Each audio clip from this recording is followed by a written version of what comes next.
बस तूच आशा.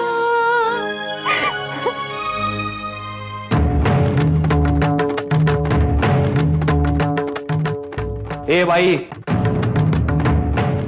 जेवणात मला तिखट चालत नाही.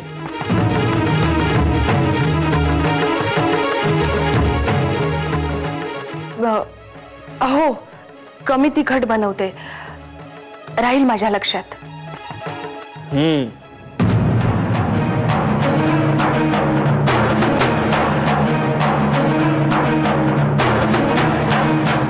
अरे स्वयंपाक घरात काय करत होतास? तू आतापर्यंत काय करत होता असे कधी विचारलंय मी तुला? शैल्या, नीट विचार करून बोल. मोठा भाऊ आहे मी तुझा. हो ना, म्हणून तर मनात असूनही स्पष्ट बोलता येत नाही.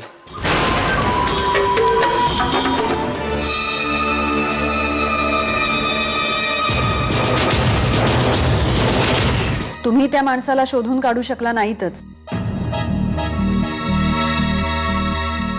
इन्स्पेक्टर साहेब, तुम्ही आमची स्थिती समजून घेण्याचा प्रयत्न करा ना जरा.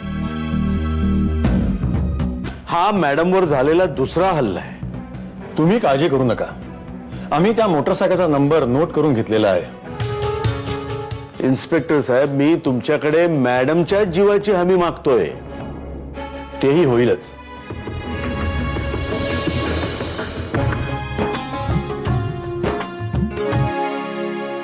पहिली त्याला भाजी वाढ.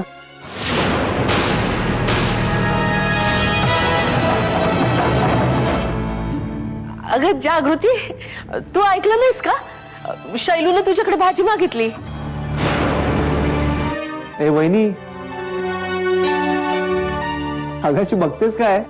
भाजी वाढ ना. हो, देते. हा,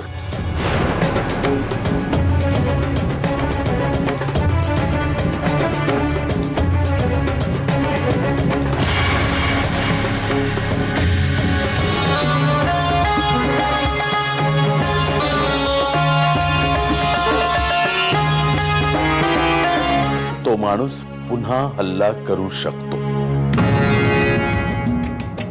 आणि म्हणूनच तुमच्या सुरक्षेसाठी मी साध्या वेशातल्या पोलिसांचा बंदोबस्त केलाय.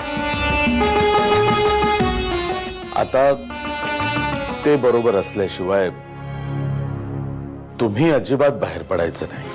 काय? आईंवर पुन्हा हल्ला झाला?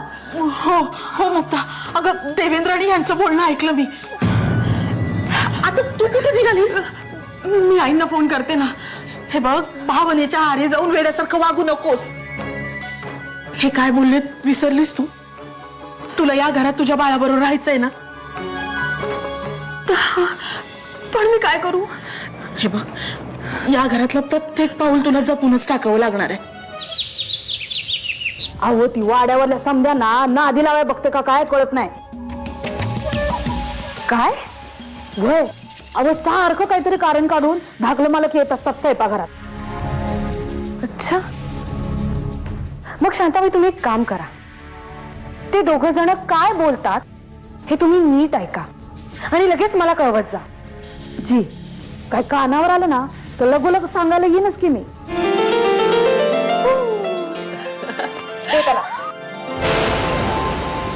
जागृती, अगं छान खेळत होता, उगाचच रडवलंस त्याला. मीच त्याला शांत काय करेन. चाललंय सगळं? त्याचा आवाज ऐकून काम सोडून यावं लागलं मला. काय रडतोय तो? मला नाही माहित. मला नाही माहित हे उत्तर नाहीये जागृती.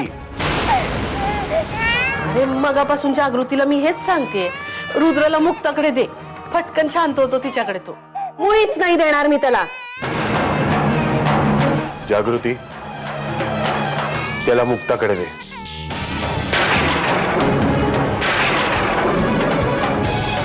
निदान त्याचं रडणं तरी बंद होईल. दे त्याला.